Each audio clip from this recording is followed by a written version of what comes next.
Alright, we're going to get a little bit of slide action here. It does not happen often.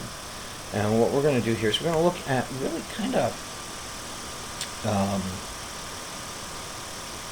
like the culmination of what we get out of this. And it's hypothesis testing. And well, a lot of how statistics was used to make experiments push into future data. And so what we're going to do is we're going to kind of introduce the concepts of hypothesis testing. There's very little math in this lecture. It's conceptual. And then in the math for it, it's going to look very similar to confidence intervals. It's not the same thing, but the math is similar. And we're going to use that to talk about if some hypothesis we made is probably true or not. And the first two things we're going to do are going to be for z-scores and t-scores, and they're going to have very similar processes, but the distributions are slightly different. So that's where we're going with this. And so let's just jump in. So a hypothesis test is a process that uses your sample statistics to test a claim. So some claim is being made, and the truth of that claim is not known. So we take some sample statistics to see if we can get the truth. And that really is, if you go back to my philosophy of all this, the truth is some value we can never truly see. And so we use statistics to pin it in, right? Well, we're probably in the right area, or this is probably true, or we probably haven't made a mistake in measuring it, or probably haven't made too many mistakes in measuring it. And so hypothesis testing formalizes that. So this is the example they use here. Is that the mean gas mileage of a car is a particular number. And we want to see if this is true or false. Now again, I would state it with a confidence interval, but we have a tendency to state things as exact values in our culture. And so a hypothesis is a statement about a population parameter. And one will represent the claim, what you're claiming, and the other will represent its complement, which is the opposite of it.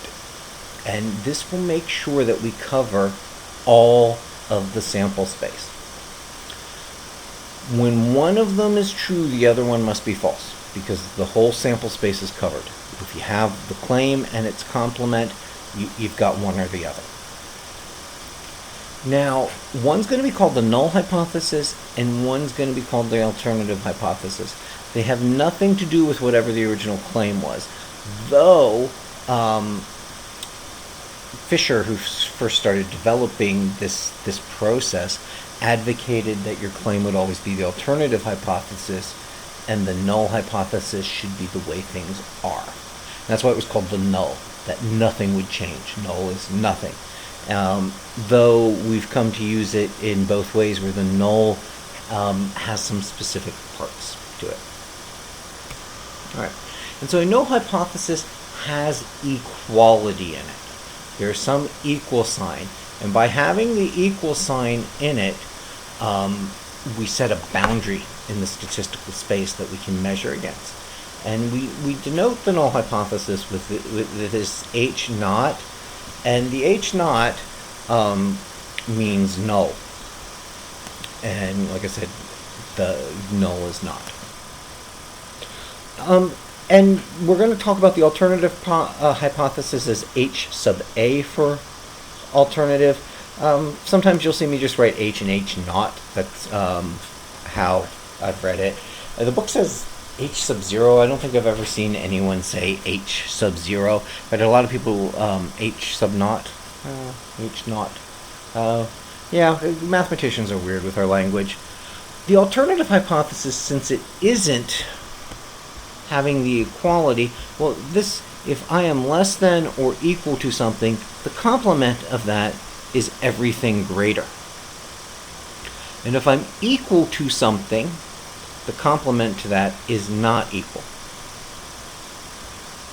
And if I'm greater than or equal to, the complement to that is less than.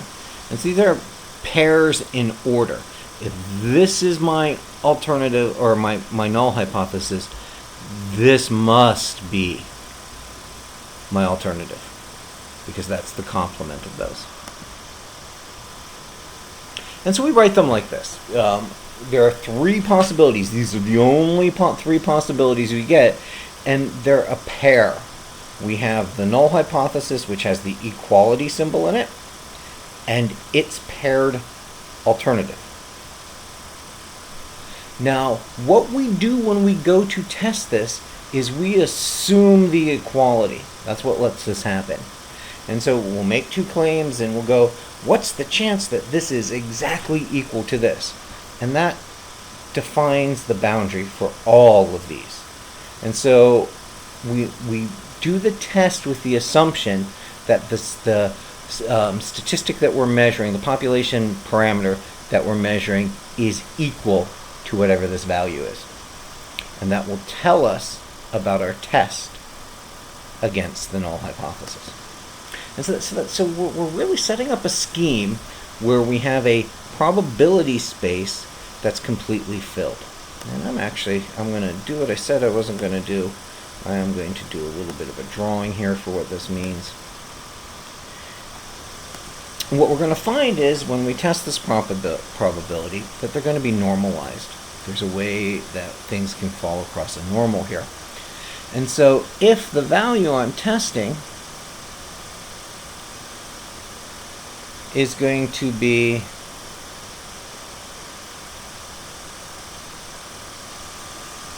the alternative is less than, I can look at that part of the tail. The alternative is greater than, I can look at that part of the tail.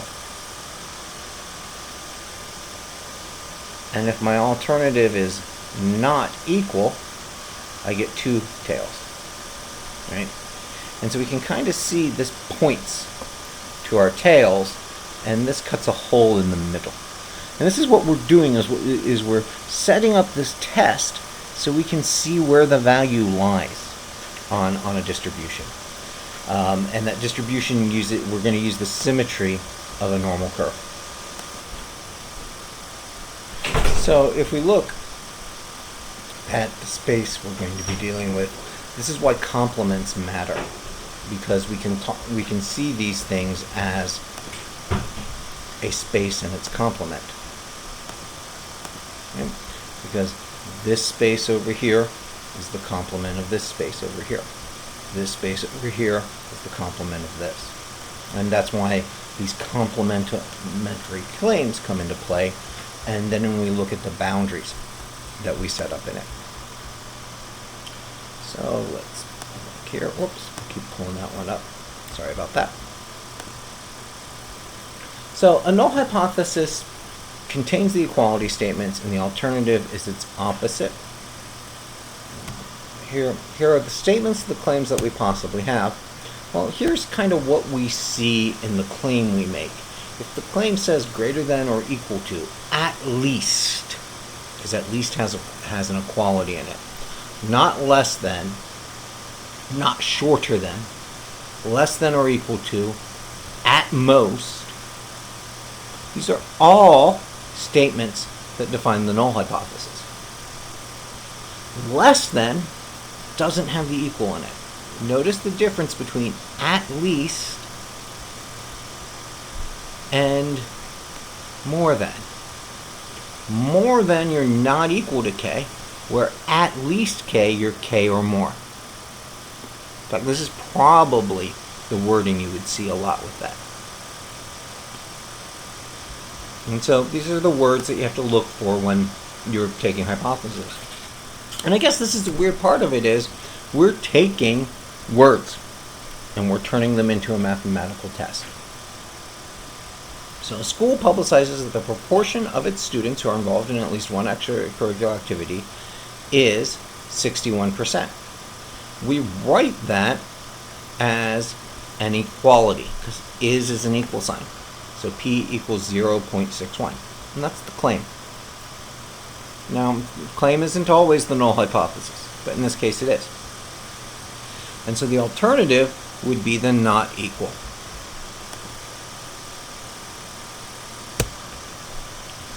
So a car dealership announces that the mean time for an oil change is less than 15 minutes. So we write that. The mean time is less than 15 minutes. But notice that doesn't have the equal sign in it.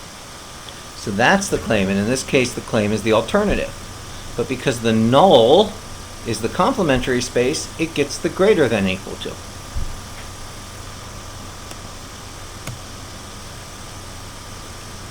A company advertises that the mean life of its furnace is more than 18 years.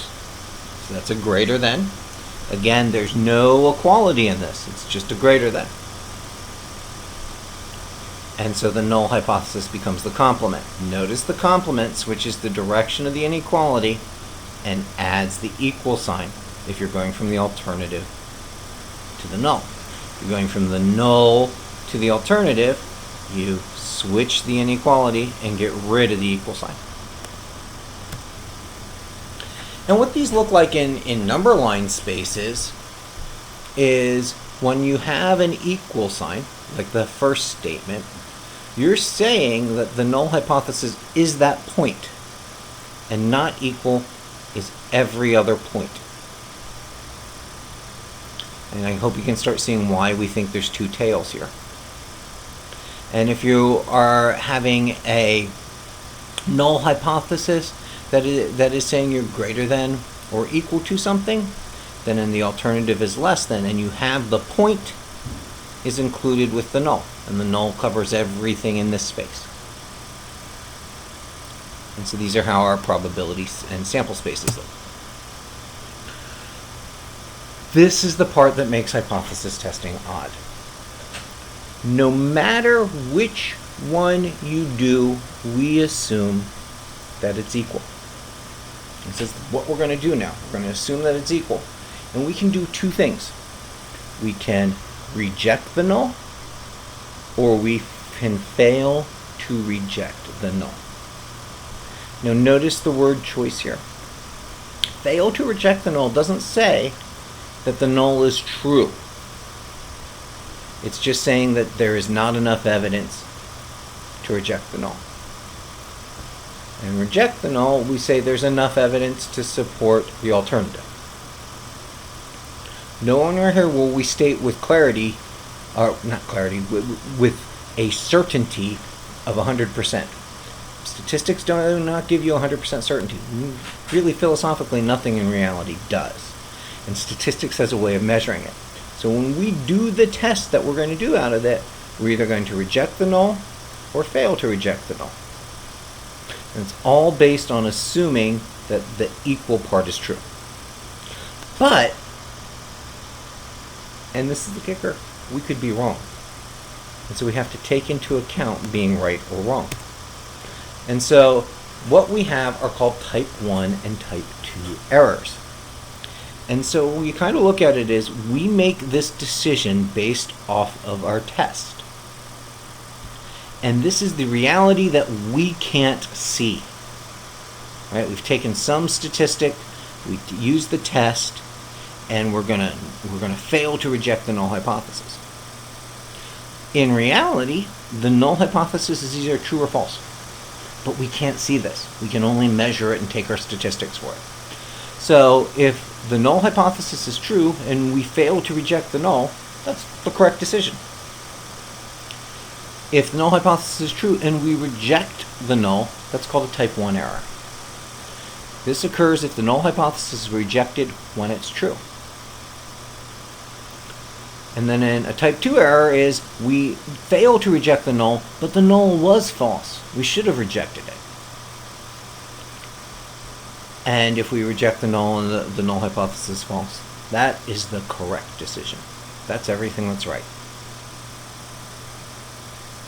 And so notice this, that we have a chance of being wrong. We have a probability of being wrong. And it's not an even space. And so we want to take that probability and have it reflect the tests we're taking. And here's a really good example. So I like this example because you identify the type of error, but then you have to think, which is worse? What mistake would you be willing to make? And so there's a 7.5% contamination level. A meat inspector shows that the ground beef exceeded the USDA limit. We perform a hypothesis test to determine whether the inspector's claim was true. So the claim is that the contamination produced by a company exceeds the limit. So it's a greater than. So it's an alternative hypothesis. That's a greater than test. And so our null hypothesis is the contamination is less than or equal to. And so what we'll have to figure out is which is the type 1 or which is the type 2.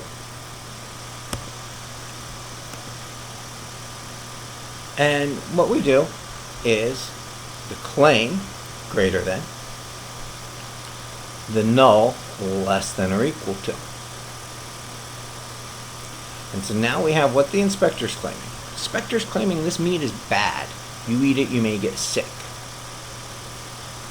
The null hypothesis is, hey, it's good. It ain't going to make you sick. Well, what are the errors in that?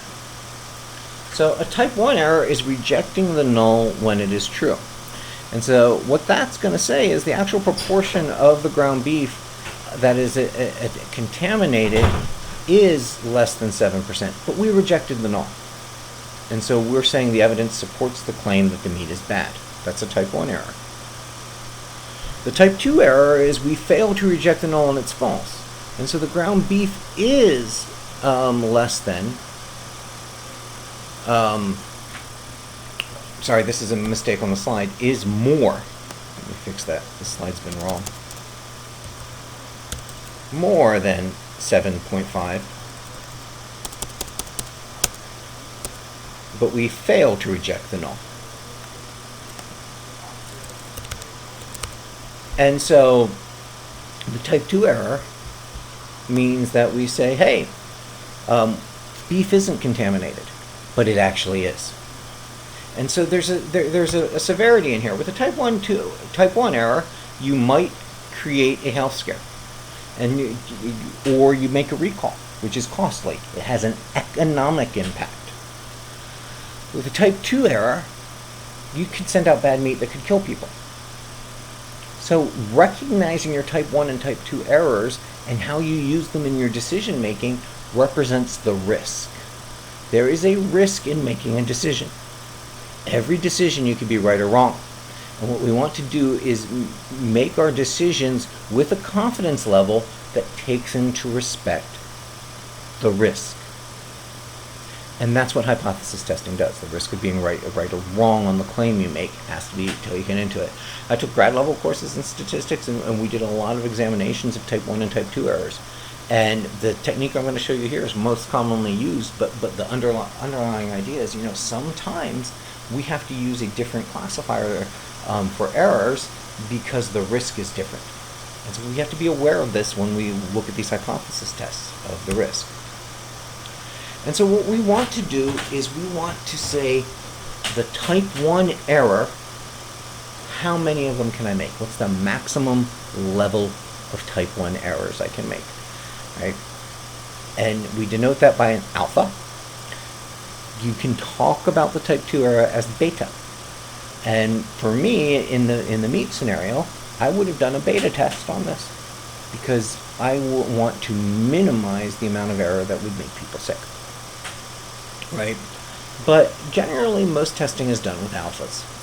And if you ever take statistics beyond, you'll play with both your alpha and beta. And so it's the level of significance.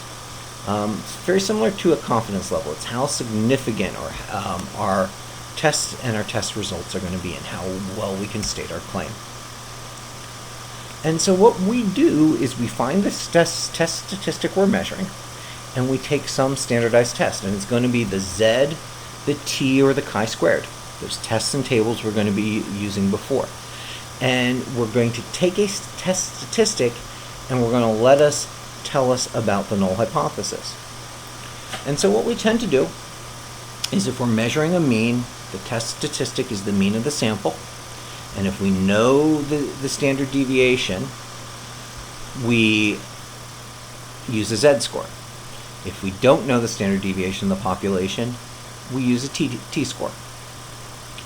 If it's a proportion, we use the z-score.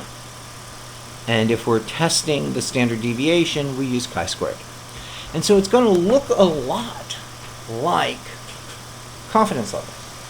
But we're talking about how confident we are of the error we're making in a decision we make. And we do that using p-values, which are called probability values. This is the probability if the null hypothesis is true. And there are three types of hypothesis tests. They're left-tailed, right-tailed, or two-tailed. And this determines the region where we would reject the null hypothesis. And so it looks like this.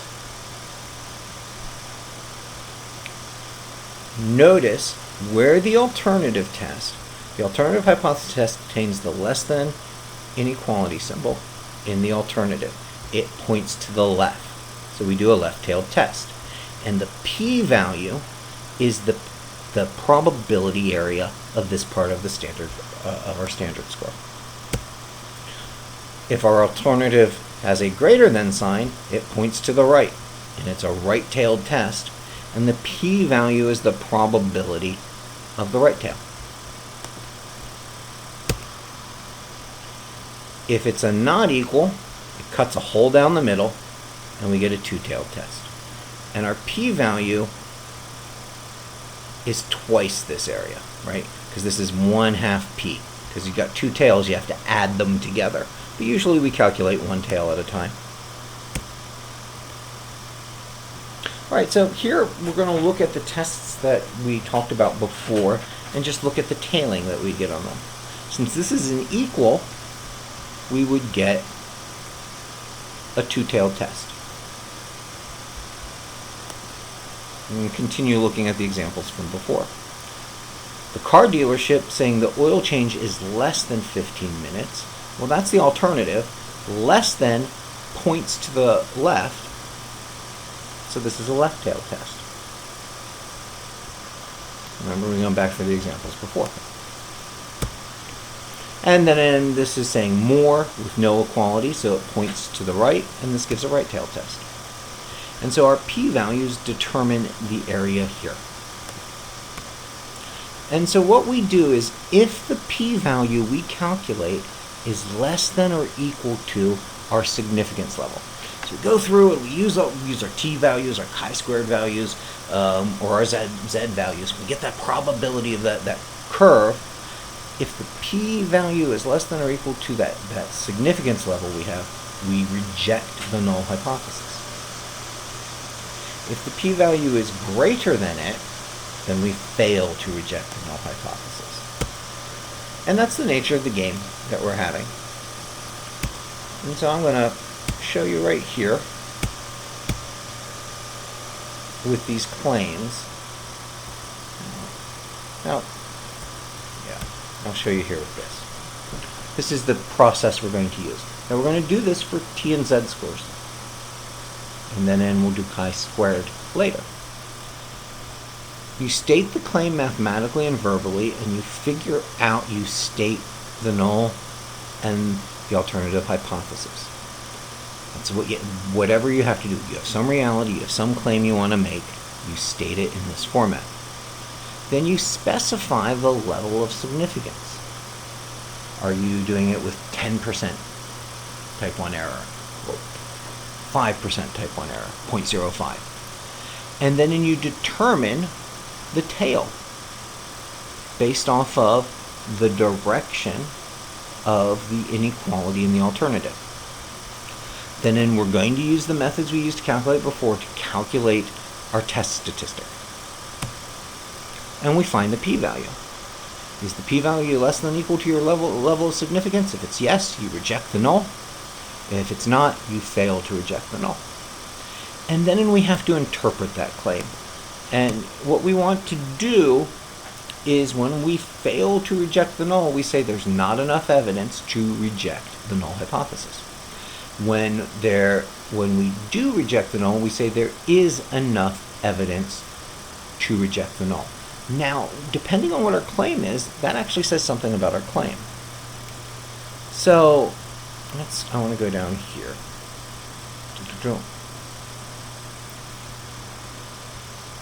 So the claim is the mean recovery time for patients after the new treatment is less than 96 hours. So the claim is the alternative hypothesis. So when you would reject the null, you say there is enough evidence to support the claim, because the claim wasn't the null. If you fail to reject the null, you say there wasn't enough evidence to support the claim. Notice we're not talking about the truth. We're talking about the quality of the evidence. And that's what makes hypothesis testing important. All right, I'm going to end this here, and we'll do some of the math of it now.